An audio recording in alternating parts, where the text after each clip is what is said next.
Okay, welcome. Today I wanted to offer some reflections about the boarding school syndrome and the controlling nature of ex-boarders. Why this is and what we can start to do to stop and start letting that go. Okay, so yeah, the reason I wanted to speak about this is something which has been coming up in my own life and my own relationship, and just noticing that I, over the years, have noticed that I can be quite controlling. How might that look? It might be, say for example, Saturday I was going off to an award ceremony, and I can go, right, okay, food needs to be done, right, have you done this? I can become a bit bossy. And I've noticed that specific times, if I'm poorly, if I am stressed, or if I am also poorly, stressed, or tired, there are often times where the controlling nature really kind of kicks in. And I would say that this is true for most people, but I would suggest that we as ex-boarders, and I've spoken to many clients, and I work with the partners of ex-boarders as well, and they tell me what it's like to be around someone who's been to boarding school, how controlling, and so I thought I'd offer some reflections. Yeah, so how it can come across to our wives or husbands is it can come across that we can get quite irritated or angry. It's like we have these very high standards, and we have these very high standards for ourselves, and yet we don't achieve those standards. But we also have the high standards for other people, and similarly, it's like it's almost that sense of never being good enough. And it just brings to mind as I speak, when I was young, I got a sense from my father that I was never good enough, that he hated me. And he was an ex-boarder. It was like no matter what I did, it was never good enough. So that is something that we need to be aware of as ex-boarders, that it's not always conscious, but to another person, they say in relationships, and if we think back to boarding school, or if you've had childhood trauma, this is not just boarding school. If we've had quite dysfunctional upbringings, then the chances are that you didn't really have a very good role model for how to be in good communication. And they say now, John Gottman, a lot of these different people, that we need to praise our partners 5 times for every criticism. And yet most relationships, it's probably more 5 or 10 criticisms for the praise. And what this does, especially if you're a woman, you're receiving a lot of criticism. The same for man, is we just become shut down.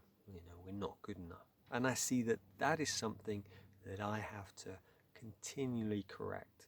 That I'm like, I'm just finding criticisms against my wife rather than really praising her. So that's kind of really kind of important to see that we can get angry, we can get irritable, and yeah, the reality is that this controlling nature can be very challenging in relationships, for the other person, but also for our children as well. So as I've explained with my father, it was like I never felt like I was good enough. It was always kind of like a vulture looking over me. Oh, why haven't you done this? Or, it felt. I don't even remember any time that he hugged me. I don't remember any time. The only time I hugged him was when he had died. That was the only time I really felt like I had that close physical connection. So if you're an ex-boarder, then we need to really step it up. We need to first of all just go, right, okay, this is something that I do.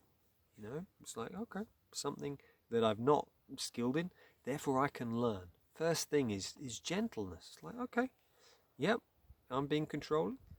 Begin again. If you have children, it's like 5 times praise them for every criticism. Same with our partners.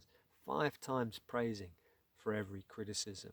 It's like, if we've asked them to do something, they haven't done it, and we feel angry, we take responsibility for what we're feeling. So the first thing would be gentle. Second thing would be praise. Third thing is take responsibility for what we're feeling. I notice that sometimes I can feel irritated. And it's like, take full responsibility. We can go outside, we can breathe, we can, I often do tapping. My episode 28 or number 32, Dawson Church and the trauma tapping technique. It's like, that really helps with trauma. And we take responsibility for what we're feeling. The other thing is mindfulness. It's like, okay, I'm feeling in this moment this. Where does it feel in my body? The tension. And I think it was the abbot that I lived with, and I'll just move over it slightly because the sun. I remember the abbot saying to me, I think it was,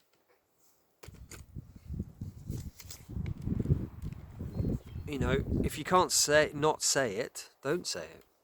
So, if you're feeling really irritated, and I've got to tell them this, they haven't washed up with this irritation, then that's really what we're communicating, that irritation.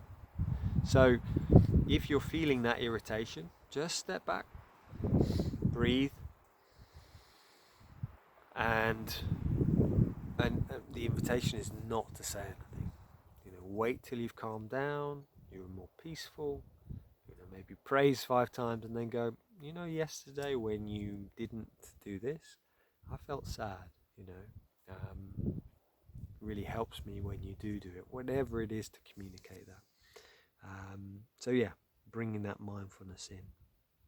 But I think, part of this work is to bring awareness that this is a trait of many ex-boarders or those who've been through childhood trauma, is we can be quite controlling. And as my wife points out, is, for 7 years of my life, I had no control.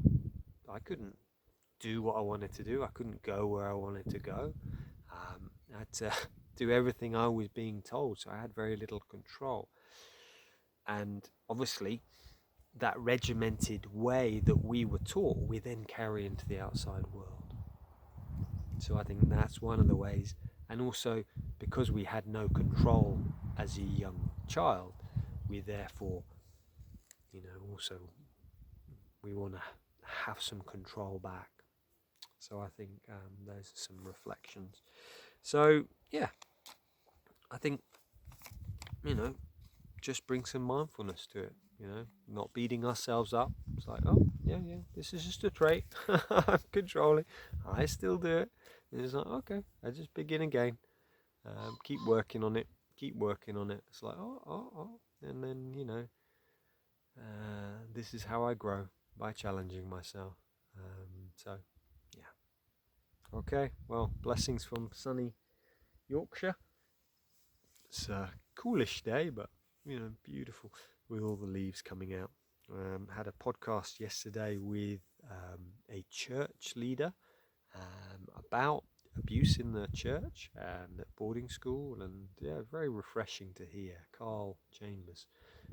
That's going to go live on Friday, unless I have to do some editing at the moment. I don't, but that might change once he's watched it. But just think, these people having the courage to step up and go, we need a truth and reconciliation.